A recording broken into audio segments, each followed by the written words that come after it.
Hello everyone, welcome to show miss world. কেমন আছো সবাই? তো এটা ছিল ভাইফোঁটার দিন বিকালবেলার ভিডিওটা। অ্যাকচুয়ালি সকালবেলা যখন দুর্বা তুলতে এসেছিলাম তো তখন এত সুন্দর লাগছিল জায়গাটা, আর তোমাদের সাথে তো সেইভাবে শেয়ারই করতে পারিনি বিকজ তাড়াহুড়ো ছিল। তো তার জন্য বিকালবেলা আবার এসছিলাম ভিউটা এনজয় করার জন্য। অ্যাকচুয়ালি বাড়ির পাশেই, মানে নিজেদেরই বড়মাদের পুকুর এটা। তো দেখো কি দারুণ লাগছে দেখতে, মানে পুরো গ্রাম্য, মানে ওই কবিতায় যেরকম পড়েছি গ্রামের যেরকম বৈচিত্র্য, ঠিক সেরকম একটা ছবি চোখের সামনে ভেসে উঠছে। আর এটা আমি এখানে দাঁড়িয়ে দাঁড়িয়ে সানসেট উপভোগ করছিলাম।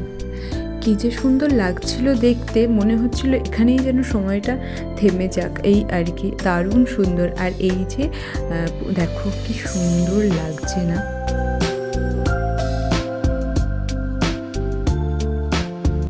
অ্যাকচুয়ালি এটা একটা চাষের জমি, বাট কিছুদিন আগে এত পরিমাণে বৃষ্টি হয়েছে যে এখানে জল জমে গেছে। আর এই যে এইখানে শাপলাগুলো সব ফুটে, মানে শাপলাগুলো সব হয়ে রয়েছে। সকালবেলা যদি আসতে পারতাম কোনোদিন কোনো সময়, তাহলে তোমাদেরকেও দেখাতে পারতাম যে কী সুন্দর যে লাগে। পুরো শাপলাটা সকালবেলা ফুটে থাকে এই জলাটাতে, আর দারুণ সুন্দর লাগে। যদিও আমিও দেখতে পাইনি আর তোমাদের সাথেও শেয়ার করতে পারবো না বিকজ আমার ঘুম থেকে উঠতে উঠতেই সত্যি দেরি হয়ে যায়। আর এই যে যেতে যেতে দেখো কামিনী ফুল গাছটা কি সুন্দর লাগছে, ফুলও ফুটেছে কি সুন্দর।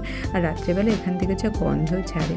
আর এটা হচ্ছে আমার একটা বোনের মেয়ে, কি কিউট বাচ্চাটা এসে আমাদের সাথে খেলা করছিল। আর আগের দিনের যে এক্সারসাইজ বাজিগুলো ছিল ওগুলো আর বেকার সোদপুরে আবার বয়ে নিয়ে আসবো, তাতে ব্যাগটাই ভারী হবে, বা এখানে এসে কখন করব না করব, তার জন্য যেগুলো বাকি ছিল সেগুলো সবাই আবার বাচ্চা কাচ্চারা এসেছিলো তো সবাইকে মিলে আবার আনন্দ করে ফাটিয়ে সব শেষ করে ফেলেছি, এই আর কি ছোট্টখাট্ট।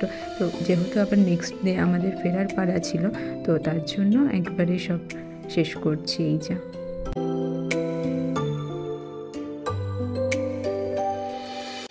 আর দেখো কাণ্ড, হঠাৎ করে উইদাউট কোনো প্ল্যানিংয়ে নাকি আজকে ভাসান দিয়ে দেবে। মানে যদিও বিসর্জনটা কালকে হওয়ার কথা ছিল, আমরা ভেবেছিলাম সকালবেলা বিসর্জনটা হয়ে যাবে, আমরা ঘোরাফেরা করবো, দেন সোদপুরে ফিরবো।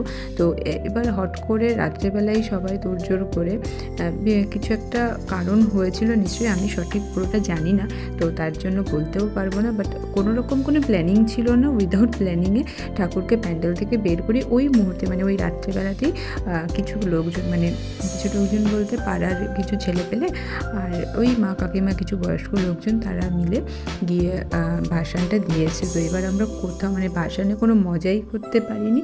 এই যা দেখো কি অবস্থা। তো ভিডিওটা ভালো লেগে থাকলে লাইক, কমেন্ট, শেয়ার, সাবস্ক্রাইব করে দিও। নেক্সট ইয়ার কালী পুজোতে আবার দেখা হবে তোমাদের সাথে, আর এর মধ্যে তো যা যা করবো সেগুলো তো তোমরা দেখতেই পাবে। তো থ্যাংক ইউ।